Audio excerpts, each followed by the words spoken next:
বাড়ি সত্যি বলছি, মাঝে মাঝে পুতিন কাকুর উপর আমার কিন্তু জিদ উঠা যায়। আমার কাছে মনে হয় যে আমি যদি রাশিয়ার প্রেসিডেন্ট হইতাম, এতদিন ইউক্রেন জয় কইরা আশেপাশের পোল্যান্ড টোল্যান্ড যা আছে সবই মনে হয় দখল টখল করে ফেলতাম।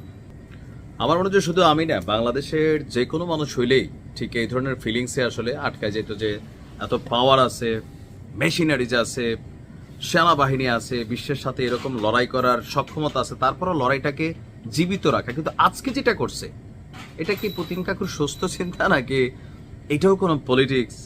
বিশ্বের কাছে বুঝাতে চাচ্ছে যে দেখো আমি ভ্লাদিমির পুতিন, যেখানে জেলি আমার পিছনে চাটার কথা অথবা আমার পিছনে ঘুরঘুর করার কথা, সেইখানে আমি বার্তা দিচ্ছি এরকম বার্তা। সাধারণ মানুষের কাছে মনে হবে কাকুর মাথা খারাপ হয়ে গেছে, বাট এটা হচ্ছে ইন্টারন্যাশনাল পলিটিক্স। ঘটনার প্রেক্ষাপট কি দেখেন।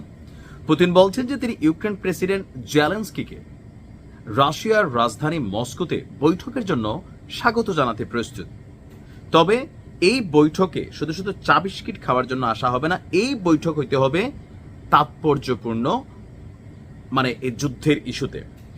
গতকালকে চীনের বেইজিংয়ে আপনার দাই ইউচাই রেসিডেন্সে এক সংবাদ সম্মেলন ছিল। আপনারা জানেন যে চীন তাদের ৮০ বছর পূর্তি উপলক্ষে একটা প্রোগ্রাম করেছিল ঐতিহাসিক। তো সেখানে বিশ্বের প্রায় ২৬টি দেশ যারা চীনের খুবই কাছের, তো সেই দেশে মানে চীনে পুতিনও গিয়েছিলেন। তো সেখানে বিভিন্ন সাংবাদিকদের কাছে মানে তার একটা বৈঠক ছিল, সম্মেলন ছিল। তো সাংবাদিকরা স্বাভাবিক পুতিনটা দেখলে জিজ্ঞাসা, কাকু মানে আপনি আসলে কি করছেন বা রাশিয়া ইউক্রেন যুদ্ধের আপডেট কি? তো তিনি বলছেন যে রাশিয়া আপনার শান্তিতে বিশ্বাসী। তো বিশ্বাসী করে এখন কি করবে? তার বক্তব্য হচ্ছে যে তিনি রাশিয়ার প্রেসিডেন্ট হিসাবে ইউক্রেন প্রেসিডেন্ট জেলির সাথে বৈঠকে বসতে প্রস্তুত। প্রয়োজনে তিনি চায়ের দাওয়াত দিবেন, বৈঠকের দাওয়াত দিবেন, আইসা রাশিয়ার রাজধানী মস্কোতেই বসি আমরা। কিন্তু এই বসা শুধুমাত্র মানে কি বলা হয় যে আপেক্ষিক কোনো বসা তা না, এই বসাতে কাজ হইতে হবে। আর যদি বৈঠকে যথাযথভাবে প্রস্তুতি না থাকে এবং ইতিবাচক ফলাফল বয়ে আনতে না পারে, তাহলে সেটা হবে ইউক্রেন প্রেসিডেন্ট জেলির ব্যর্থতা। রাশিয়া সবসময় আপনার এক ধাপ এগিয়ে আছে। পুতিন আরও জানান, গত মাসে আলাস্কায় অনুষ্ঠিত রুশ মার্কিন শীর্ষ বৈঠকে, মানে ট্রাম্পের সাথে পুতিনের যে বৈঠক ছিল, তো ট্রাম্পই এমন একটা বৈঠকের প্রস্তাব দিয়েছিলেন।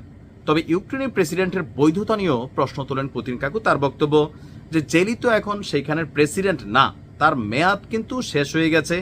সাংবিধানিক কোনো প্রক্রিয়ায় এই মুহূর্তে তার মেয়াদ বাড়ানো হয় নাই। তারপরেও যেহেতু সে এখন রানিং প্রেসিডেন্ট হিসাবে কানেক্টেড, তো ঠিক আছে, আপনারা বললে আমি তারা দাওয়াত দেব।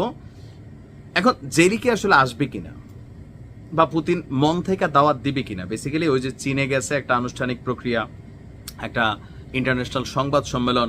তো সেইখানে পুতিন কাকু এটা বোঝাতে চাইছে যে দেখো আমি ওই যে প্রথমে বললাম না যে পুতিন জেলির মতন একটা মানুষের আমি দাওয়াত দিচ্ছি, বাবা মেয়াদ নাই, তার উপরে কি অবস্থা, তার উপর আমি দেখো বিশ্বাসী, শান্তিতে বিশ্বাসী, রাশিয়ার যুদ্ধে না। কারণ পশ্চিমারা যে ফান্ডামেন্টাল ন্যারেটিভ তৈরি করছে সেটা হচ্ছে রাশিয়া ইউক্রেন যুদ্ধটা বেসিক্যালি পুতিনের আগ্রাসী মনোভাব বা হস্তক্ষেপের কারণেই এই যুদ্ধটা পরিচালিত হচ্ছে।